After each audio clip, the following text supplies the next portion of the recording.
Europa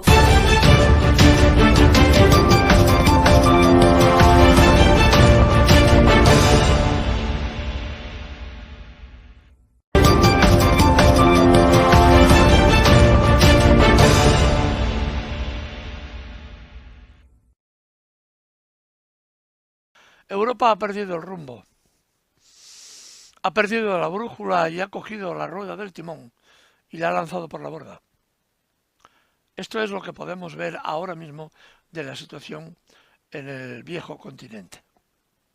Hoy se reúnen cientos, miles de trabajadores, tal vez, en Bruselas para protestar por la desindustrialización acelerada que vive la Unión Europea.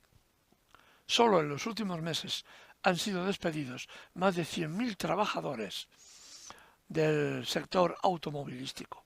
Recordemos que hay cantidad de trabajadores indirectos que viven de este sector y que, por tanto, cuando hay recortes de producción y trabajo en el sector automovilístico, repito, ahí se multiplica el impacto social que eso tiene.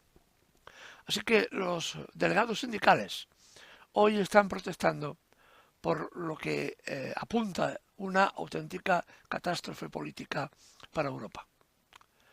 Además de eso, como no fuera suficiente, el nuevo presidente de Estados Unidos, el señor Trump, amenaza a la Unión Europea con poner más sanciones de las que aún ya tiene impuestas. Recordemos que hay sanciones ya impuestas a la Unión Europea.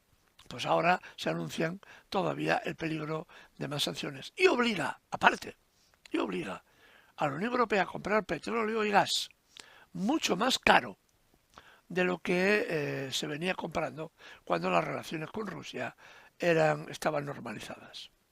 Como no había suficiente, el secretario general de la OTAN dice y casi obliga a que los países europeos inviertan el 5% del PIB en un futuro rearme europeo, puesto que, según comentarios de algunos generales de la Unión Europea, se está preparando un conflicto para de aquí a 5 años. Este conflicto, evidentemente, es contra Rusia. Pues bien, aún no tenemos suficiente para analizar la situación europea, que para el proceso de reindustrialización que dicen que hay que acometer, no se les ocurre otra cosa que un proyecto de 800.000 millones de euros que desarrolló el señor Draghi de infausta memoria para relanzar la economía europea. ¿De dónde vamos a sacar ese dinero? Cuando los países más importantes de la Unión Europea, Alemania está en recesión desde hace 2 trimestres, Francia está en recesión, Italia tiene un déficit desbocado, absolutamente desbocado, igual que el francés, que ahora están negociando un recorte de cerca de 50.000 millones en beneficios sociales en el presupuesto para intentar reducir el déficit. De ahí la conflictividad que existe en Francia en este momento. Pues bien, la Unión Europea no ha encontrado soluciones. Mejor dicho, ha encontrado una. La explicaremos a continuación, pero la contextualizaremos. Retrocedamos al mes de noviembre. Se producen elecciones en Rumanía. Es a 2 vueltas, primera y segunda vuelta.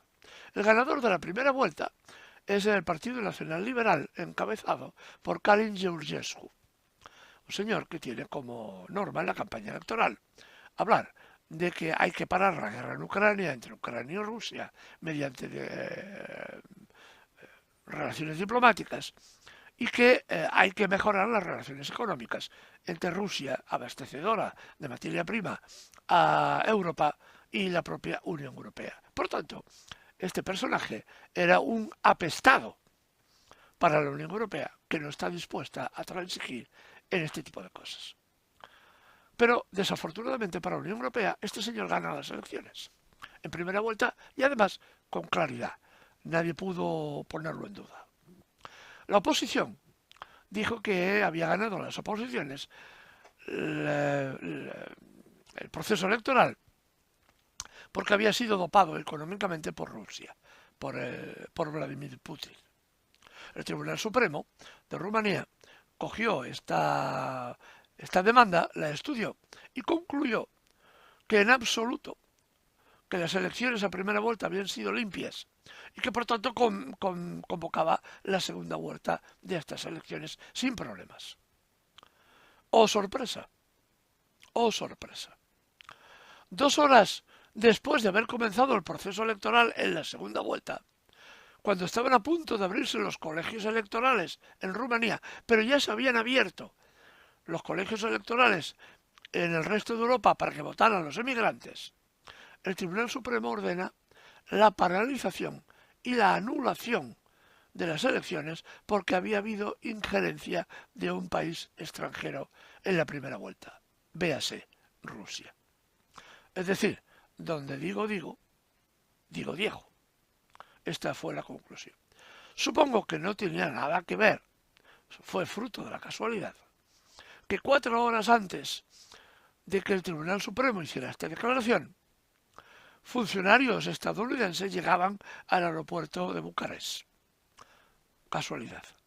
Seguramente. Seguramente.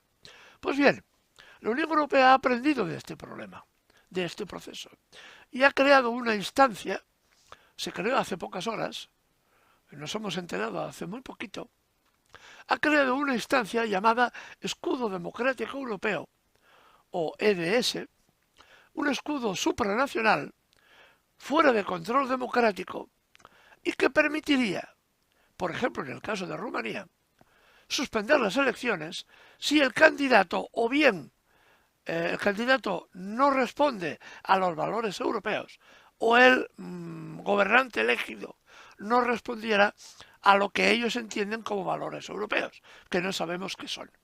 Porque evidentemente si los valores europeos es apoyar el genocidio israelita contra Gaza, deberíamos pensar qué estamos haciendo en la Unión Europea.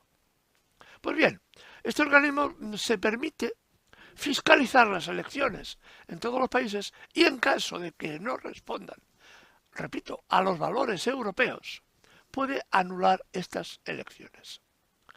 Esto es una cosa que ya ha salido, ya ha sido será puesta en marcha inmediatamente. Al frente de este organismo han puesto a una macronista, una diputada del partido de Macron, del partido del señor Macron, del presidente francés, llamada Natalia Loiseau. Ha sido escogida porque es profundamente belicista, ha dicho públicamente y ha manifestado en multitud de ocasiones y públicamente la necesidad de apoyar en la guerra a Ucrania, y que evidentemente el peligro más importante para la Unión Europea y para la democracia europea es Rusia. Y que por tanto hay que rearmarse frente a Rusia.